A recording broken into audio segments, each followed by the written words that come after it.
역대하 5장 말씀입니다. 구약 성경 660면입니다. 역대하 5장 2절부터 16절까지 저와 성도님들 한 절씩 번갈아 가며 읽겠습니다. 이에 솔로몬이 여호와의 언약궤를 다윗성 곧 시온에서부터 메어 올리고자 하여 이스라엘 장로들과 모든 지파의 우두머리 곧 이스라엘 자손의 족장들을 다 예루살렘으로 소집하니 일곱째 달 절기에 이스라엘 모든 사람이 다 왕에게로 모이고 이스라엘 장로들이 이름에 레위 사람들이 궤를 매니라. 교회와 회막과 장막 안에 모으른 거룩한 교교를 메고 올라가되 레위인 제사장들이 그것들을 메고 올라가매 솔로몬 왕과 그 앞에 모인 모든 이스라엘 회중이 궤 앞에서 양과 소로 제사를 드렸으니 그 수가 많아 기록할 수도 없고 셀 수도 없었더라. 제사장들이 여호와의 언약궤를 그 초소로 메어 드렸으니 곧 본전 지성소 그룹들의 날개 아래라.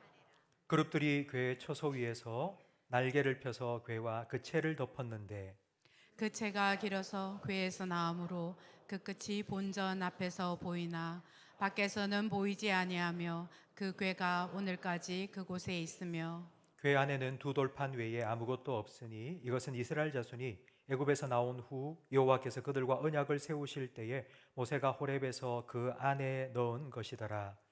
이때에는 제사장들이 그 반열대로 하지 아니하고 스스로 정결하게 하고 성소에 있다가 나오매 노래하는 레위 사람 아삽과 헤만과 여두둔과 그의 아들들과 형제들이 다 세마포를 입고 제단 동쪽에 서서 재금과 비파와 수금을 잡고 또 나팔 부는 제사장 120명이 함께 서 있다가 나팔 부는 자와 노래하는 자들이 일제히 소리를 내어 여호와를 찬양하며 감사하는데 나팔 불고 재금 치고 모든 악기를 울리며 소리 높여 여호와를 찬송하여 이르되 선하시도다 그의 자비하심이 영원히 있도다 하매 그때 여호와의 전에 구름이 가득한지라. 함께 읽습니다. 제사장들이 제사장들이 그 구름으로 말미암아 능히 서서 섬기지 못하였으니 이는 여호와의 여호와의 영광이 하나님의 전에 가득함이었더라. 가득함이었더라. 아멘. 아멘.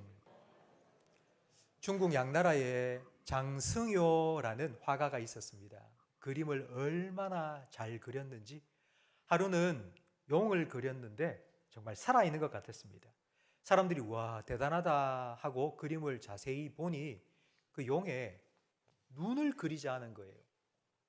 그래서 장승효에게 찾아가서 왜 눈은 안 그렸습니까? 물으니 그 장승효가 하는 말이 만약 내가 눈을 그려 넣으면 진짜 용이 되어서 날아갈 거다. 그리고는 붓을 가지고 용의 눈을 쫙 그려 넣었습니다.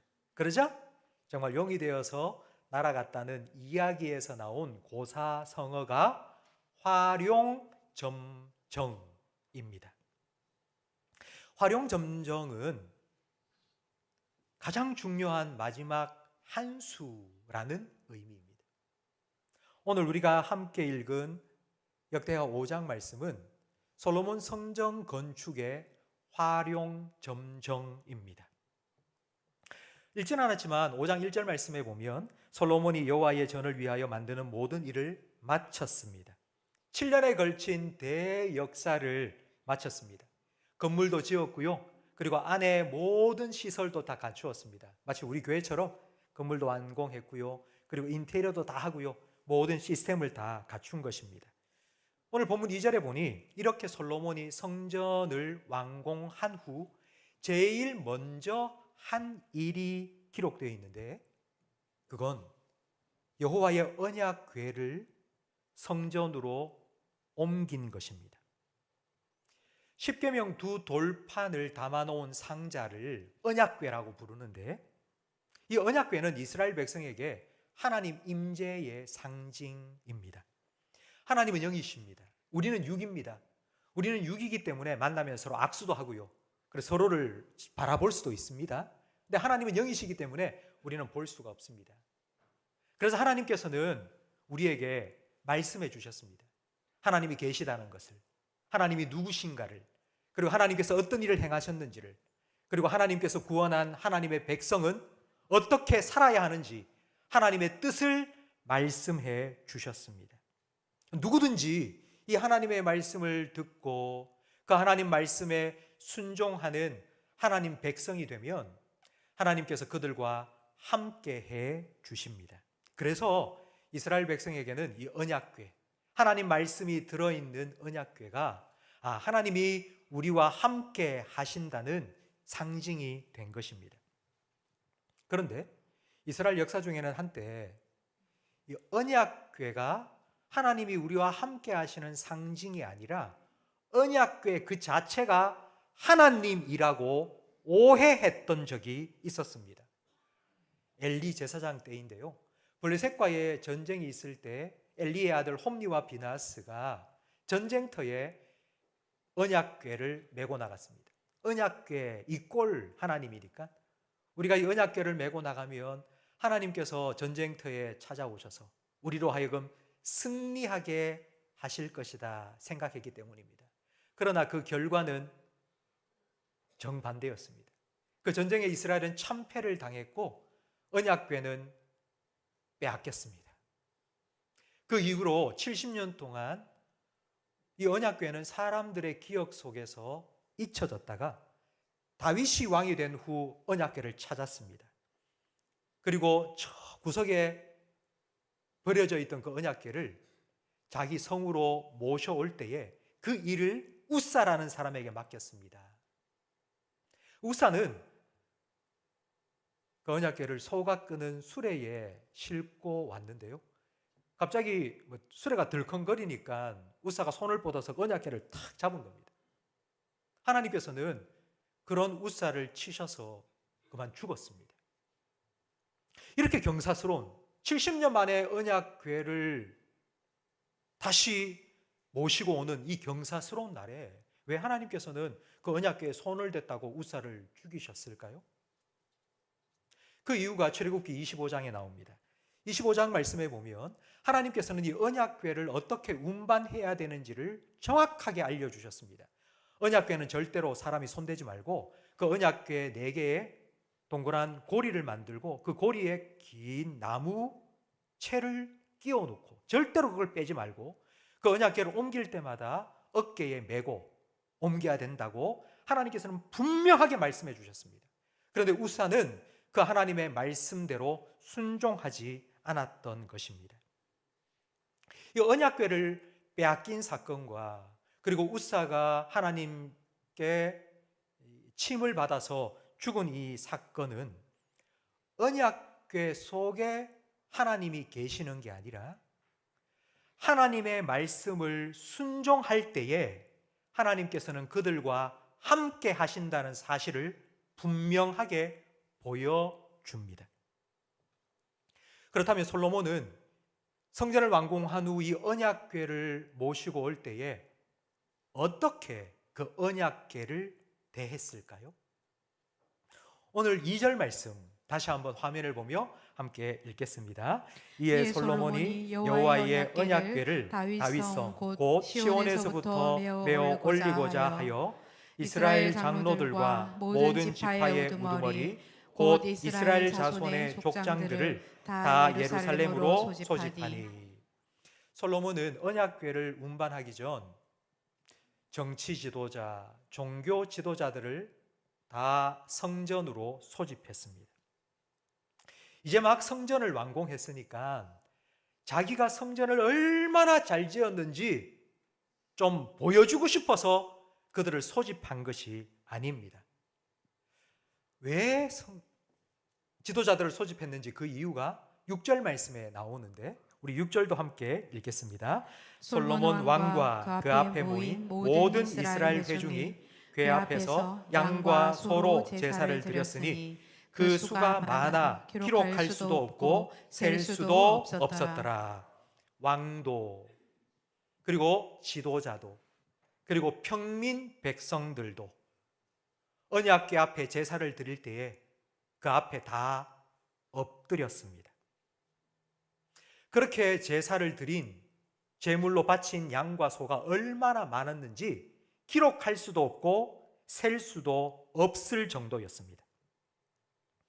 원래 다윗성에 있던 이 언약궤를 솔로몬이 성전을 완공하고 성전으로 옮겼는데 지금도 예루살렘에 가보면 다윗성에서부터 성전까지의 거리가 한 500m 됩니다. 그러니까 우리 교회에서 저 시청 별관까지 거리입니다.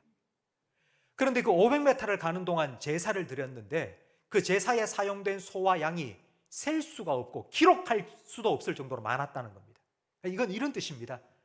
언약궤를 맨 제사장이 한 걸음 옮길 때마다 또 제사를 드리고, 제사를 드릴 때마다 솔로몬 왕도 지도자들도 그 앞에 다 엎드려서 하나님의 말씀 우리가 순종하겠습니다. 한 걸음 옮길 때마다 또 제사를 드리고 그 앞에 다 엎드리고. 왜 이렇게 했을까요? 이스라엘의 왕인, 이스라엘의 최고 권력자인 왕도 하나님을 경외하며 그 하나님 말씀에 순종하겠다, 이런 결심을 모든 백성들 앞에 보여준 것입니다. 이스라엘을 다스리는 분은 내가 아니라 하나님이라. 그 하나님 말씀 앞에, 하나님 말씀이 담긴 그 언약궤 앞에 왕도 겸손하게 고개를 숙이며 모든 백성들 앞에 너희도 나와 함께 하나님 백성으로 하나님을 섬기고 하나님 말씀에 순종하자는 것을 다짐한 것입니다. 오늘 본문 중에 우리가 관심을 가져야 할 한 말씀이 바로 10절 말씀입니다. 우리 10절 말씀을 함께 읽겠습니다. 궤 안에는 두 돌판 외에 아무것도 없으니 이것은 이스라엘 자손이 애굽에서 나온 후 여호와께서 그들과 언약을 세우실 때에 모세가 호렙에서 그 안에 넣은 것이더라. 하나님께서 이스라엘 백성을 출애굽시키시고 내 백성 삼으셨습니다. 내 백성 삼으신 이스라엘 백성에게 내 백성이 어떻게 살아야 하는지를 가르쳐 주셨습니다. 그래서 하나님께서는 십계명을 써서 주셨고요, 그 십계명 두 돌판을 언약궤 안에 넣어둔 것입니다. 그런데 이 언약궤 안에는 십계명 돌판만 있었던 것이 아닙니다. 세 가지가 원래 들어있었는데요, 그 세 가지가 무엇이었는지 히브리서 9장 4절 말씀도 함께 읽겠습니다. 언약궤 안에 만나를 담은 금 항아리와 아론의 쌍난 지팡이와 언약의 돌판들이 있고. 자, 세 가지가 무엇이죠? 첫 번째는 만나가 있었고요, 두 번째는요 아론의 쌍난 지팡이가 있었고요, 그리고 세 번째가 오늘 본문에 기록된 두 돌판이 있었습니다. 그런데 무슨 이유인지는 모르겠지만 만나와 지팡이는 지금 사라졌습니다. 성경을 아무리 읽어봐도 이 만나와 아론의 쌍난 지팡이가 어떤 연유로 사라졌는지는 성경에 기록되어 있지 않습니다. 어쨌든 간에 지금 솔로몬이 성전을 완공하고 언약궤를 옮겨오는 그 언약궤 안에는 십계명 두 돌판만 들어 있었습니다. 두 가지는 사라졌고 언약의 돌판만 들어 있다는 것은 너무너무 중요한 영적인 의미가 담겨져 있습니다. 하늘에서 쌀이 비처럼 막 쏟아집니다. 기적이죠? 그런 기적을 이스라엘 백성이 잊지 말자고 만나를 담은 겁니다. 지팡이는 나무를 끊어서 만듭니다. 그건 죽은 겁니다. 이 강대상 나무로 만들었지만 죽은 겁니다. 근데 이 강대상에서 싹이 나고 꽃이 피고 열매가 열렸다? 여러분, 이건 기적입니다. 기적은 광야 40년과 같이 아주 특수한 상황에서 하나님께서 자기 백성들을 보살피기 위해 사용하신 하나님의 특수한 방법입니다. 이제 가나안에 들어왔습니다. 가나안을 정복했습니다. 이스라엘이라는 나라가 세워졌습니다. 그리고 성전도 완공했습니다. 사방의 전쟁이 그쳤습니다. 평화를 누리게 되었습니다. 이제는 일상의 삶을 살아가야 합니다. 특수한 상황이 아니고 일상의 삶을 살아갈 때에 필요한 것은 기적이 아니라 말씀입니다. 그런데도 많은 성도들은 기적을 바랍니다. 매일매일 편안하게 하나님 주신 은혜를 누리며 하나님 말씀 안에서 하나님 백성으로 살아가면 되는데도 계속하여 기적이 펑펑 내 삶에 일어나기를 바랍니다. 기적을 바라는 건 이런 것과 같습니다. 이제 모이기를 힘쓰라 하신 주님의 말씀에 순종해서 우리가 예배 때 교회에 오면 그냥 집에서 교회까지 걸어오면 되지 않습니까? 그런데 기적을 바라는 건 집에서 교회까지 올 때에 하나님 비행기 태워주세요, 그걸 바라는 것과 같습니다.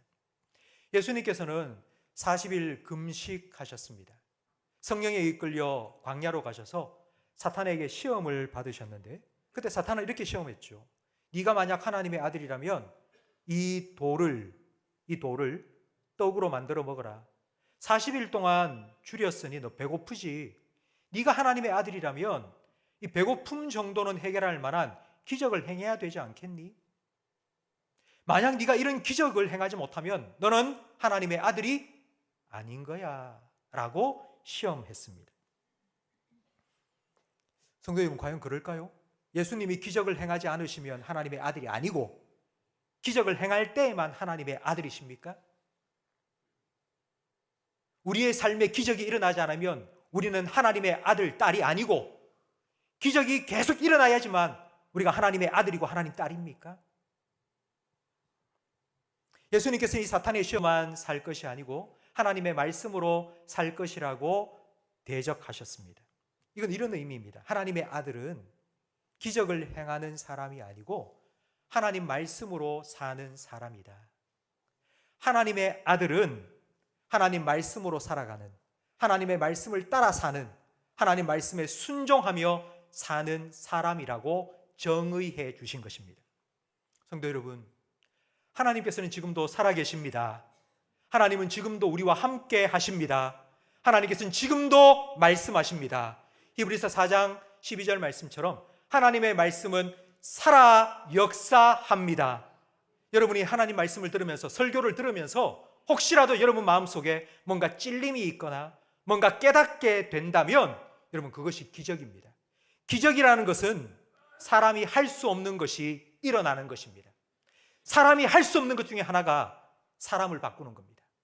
사람은 사람을 바꿀 수가 없습니다.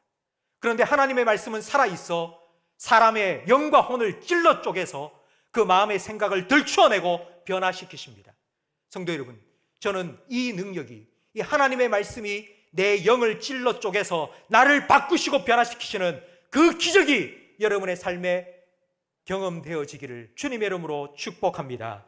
하나님 말씀하신 것을 우리가 듣고 그 말씀에 순종하며 살아가면 하나님께서 그 말씀하신 대로 우리의 삶에 이루어 주십니다. 이게 기적입니다.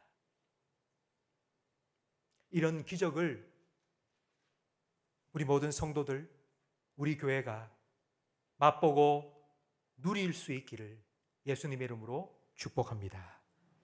솔로몬도 이런 마음으로 자기 자신과 자기 백성이 하나님 말씀에 순종함으로 하나님 백성의 복을 누리며 살겠다 다짐하면서 언약궤를 메고 한 걸음 옮길 때마다 그 앞에 엎드려 제사를 드렸습니다. 이렇게 정성껏 언약궤를 성전 지성소로 옮겨 놓자 어떤 일이 일어났는지 우리 13절 말씀을 함께 읽겠습니다. 그때에 여호와의 전에 구름이 가득한지라 제사장들이 그 구름으로 말미암아 능히 서서 섬기지 못하였으니 이는 여호와의 영광이 하나님의 전에 가득함이었더라. 아멘. 구름이 가득했습니다.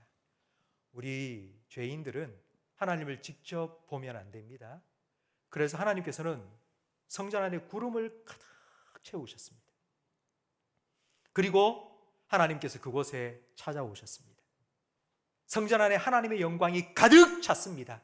하나님의 영광은 하나님 임재의 증거입니다. 하나님의 말씀을 모신 그 성전에 하나님께서 찾아오셨습니다. 성전에 언약궤를 안치하고 그 하나님을 예배할 때에 여호와의 영광이 그곳에 가득했습니다. 사람의 손으로 만든 건물에 하나님께서 찾아오시자 성전이 되었습니다. 성도 여러분, 저는 우리 교회가 이렇게 하나님의 영광으로 가득한 하나님의 성전이 되기를 간절히 바랍니다. 그 무엇보다도 저는 이곳에서 예배드리는 우리 성도님 한 분 한 분이, 여러분 한 사람 한 사람이 하나님의 영광으로 가득한 하나님의 성전이 되기를 간절히 바랍니다. 고린도전서 3장 16절 말씀을 함께 읽겠습니다. 너희는 너희가 하나님의 성전인 것과 하나님의 성령이 너희 안에 계시는 것을 알지 못하느냐. 이렇게 질문합니다. 성경은 여러분에게 이렇게 질문합니다. 너희가 하나님의 성전인 것을 모르느냐? 너희가 하나님의 성전이야. 왜냐하면 하나님의 영, 하나님의 성령이 너희 가운데 계시기 때문이야. 말씀하셨습니다. 솔로몬이 성전을 완공하고 그 성전에 언약궤를 모셔놓자 하나님께서 찾아오셔서 하나님의 영광으로 가득 채워주신 것처럼 여러분의 삶에 하나님의 말씀을 모시기를 간절히 바랍니다. 성도 여러분,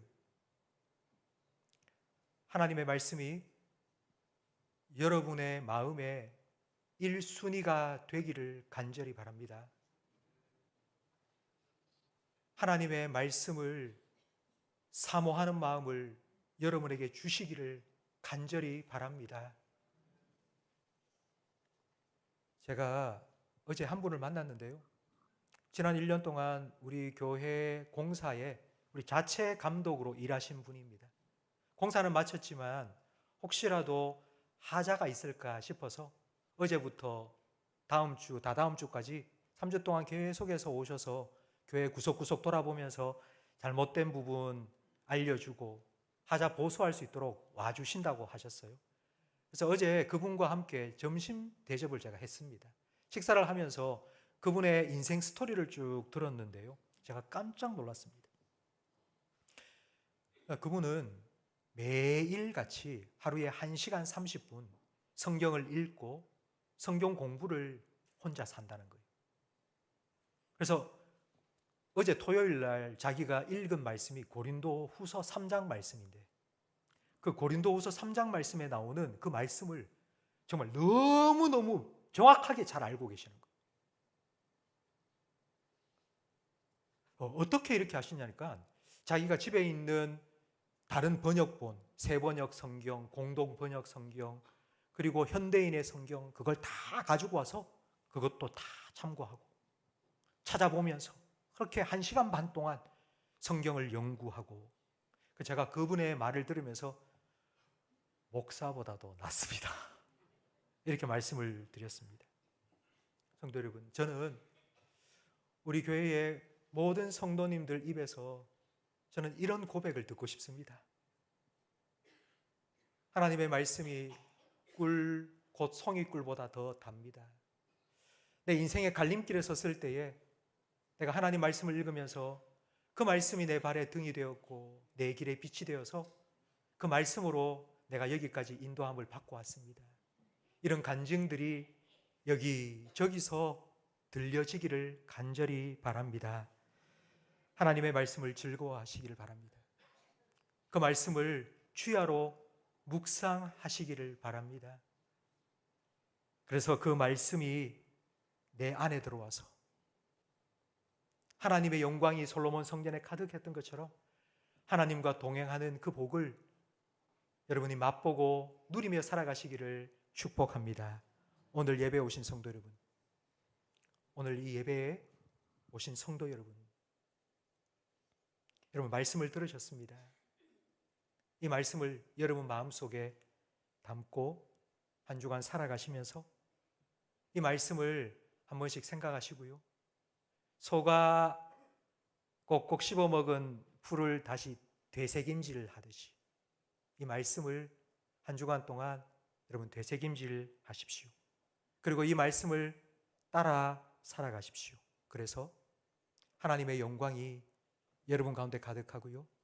여러분이 살아가는 여러분의 가정 속에, 여러분이 일하는 여러분의 일터 속에 여러분을 통해서 하나님의 영광이 드러나는 예배자로 살아가시기를 예수님의 이름으로 축복합니다.